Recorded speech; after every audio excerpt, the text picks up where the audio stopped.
Welcome to the deep dive.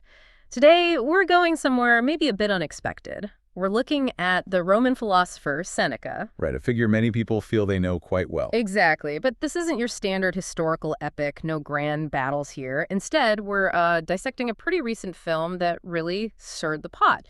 It offers a much more challenging, sort of introspective look at Seneca, one of the big names in Stoicism. And it definitely generated some strong opinions. Oh, absolutely.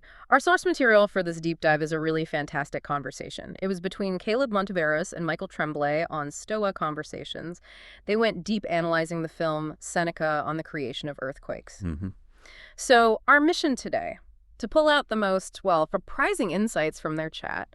We'll explore the film's really unique, sometimes uncomfortable take on Stoicism, ethics, legacy. And what it actually means for a philosopher to face death. Yeah, it asks some pretty big, maybe awkward questions about living your philosophy versus, well, just talking about it. So just to set the scene for the film itself, it focuses really tightly just on Seneca's final day. This is the day Emperor Nero, his former student, orders him to commit suicide. Heavy stuff. Very. It stars John Malkovich as Seneca, and Mary Louise Parker plays Agrippina, who is Nero's mother. Robert Schwenke directed it. And the key thing to grasp right away is the style. It's unique. This is not Gladiator. Right. No sandals and swords, epic. No, think minimalist. It's very dialogue heavy, almost like a stage play brought to screen. And it deliberately mixes ancient stuff with very modern political allegories. And it's pretty clear that artistic choice, well, it threw a lot of people for a loop. Definitely. The film got hammered critically, just, 29% on Rotten Tomatoes, a 5 out of 10 on IMDb. Highly divisive seems like an understatement. Yeah, people either seem to appreciate the attempt or really, really dislike it. Okay, let's unpack this then. Given that reaction, what specifically did Caleb and Michael point to? What stylistic choices made it so polarizing? Well, the choices were very deliberate. It's slow, really slow-paced, very introspective, and like I said, super dialogue-focused. It gives it this theatrical feel, almost like watching a filmed play. Okay. It does this jarring thing, mixing modern and ancient language. I mean, at points, Nero's even called president. Oh, okay. That's bold. It is. Yeah. And it basically alienated two main groups. You had the people hoping for a big historical movie. They were just bored, disappointed by the lack of, grandeur. But maybe more importantly, you had Stoicism enthusiasts, and they were challenged or maybe even felt a bit betrayed by this portrayal of Seneca as, well, deeply flawed, really flawed. That is a bold move, portraying Seneca, a pillar of Stoicism, this philosophy all about virtue and resilience in such a negative light. It feels controversial. It does. So what do you think the filmmakers were actually trying to do by sort of dismantling his image like that? Well, it seems like one of the film's main aims was precisely that, to strip away the idealized image, to force us, the viewers, to confront the actual man behind the philosophy. And that brings us right into one of the big themes, Stoicism and hypocrisy. Ah, okay. Yeah, the film seems to constantly poke at that gap, doesn't it, between what Seneca preached and how he actually lived, or how the film shows him living. Exactly. The core idea is Seneca talking like a Stoic. He recites the phrases, the wisdom. All the greatest hits. Right. But he completely fails to live like one, especially when death is literally knocking at his door. He shows fear, vanity, this intense worry about his legacy, not the calm detachment you'd expect. So the film is asking, is he actually practicing Stoicism or just putting on a show? Precisely.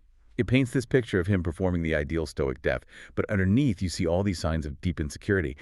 It really hammers home the question, does Seneca die like a Stoic or just like a philosopher desperately trying to control his image? Here's where it gets really interesting, I think. You mentioned those raw signs of insecurity, the obsession with legacy. How does that portrayal specifically challenge our usual idea of an ideal Stoic death? And what's the deeper message there about, human nature? Well, it just demolishes the ideal, really. We have this image, right? The Stoic facing death, calm, resolved, almost serene. This film basically says, nope.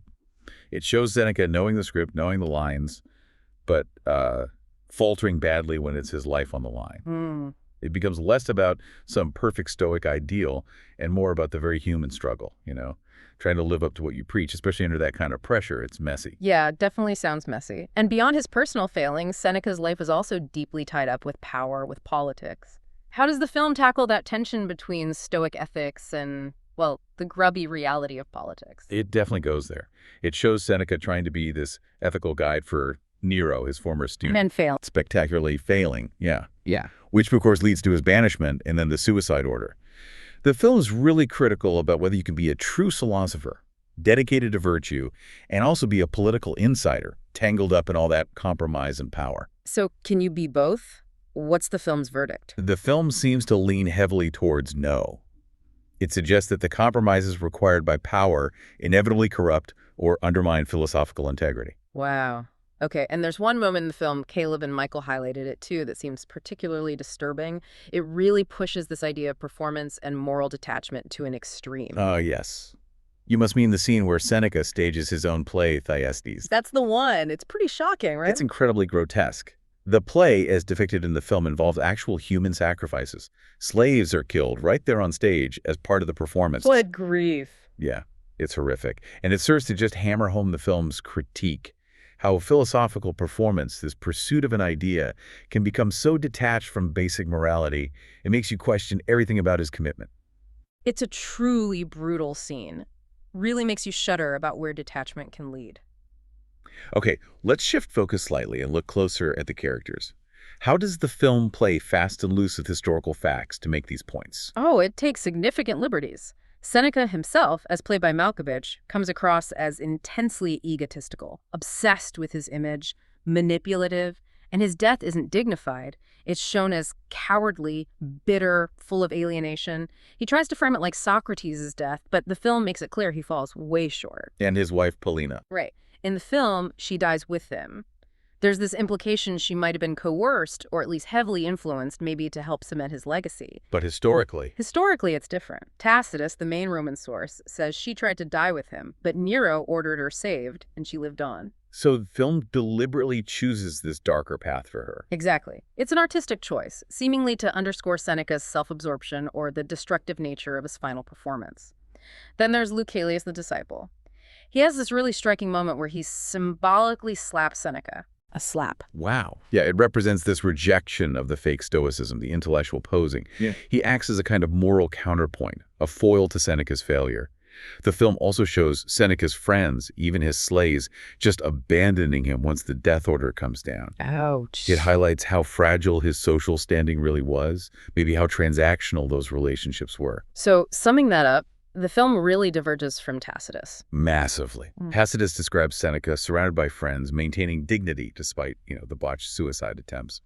The film gives us isolation, abandonment, total spiritual collapse.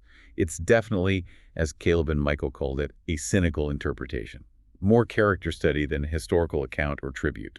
Okay, so given all the negativity, the historical changes, the challenging themes, why portray him this way? What was the filmmaker's purpose, artistically or philosophically?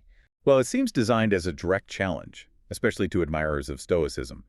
It forces you, the viewer, to grapple with the gap between the teachings and the man's failures. It throws that timeless question right in your face. Can someone preach virtue, fail spectacularly at living it, and still command respect? That's a tough question. It is. And the film also works as this intense meditation on death. Socrates famously said philosophy is about learning how to die well. This film shows Seneca facing that ultimate philosophical test and arguably failing. Not because he doesn't know the theory, but because he just can't embody it under pressure. And the legacy aspect seems key, too. Absolutely. That ties into the legacy and performance theme Caleb and Michael identified. Seneca in the film seems much more worried about how history will remember him than about the actual manner of his dying, about living his principles in that final moment. Okay, let's try and pull this all together. What are the main philosophical takeaways we can distill from this pretty provocative deep dive? Yeah. I think the first big one, drawing from Caleb and Michael's analysis, is this stark contrast between true Stoicism versus performance. Reciting wisdom, knowing the quotes that's not the same as living it. Integrity, the film suggests, is really tested and shown through action, especially when you're suffering. Makes sense. What else?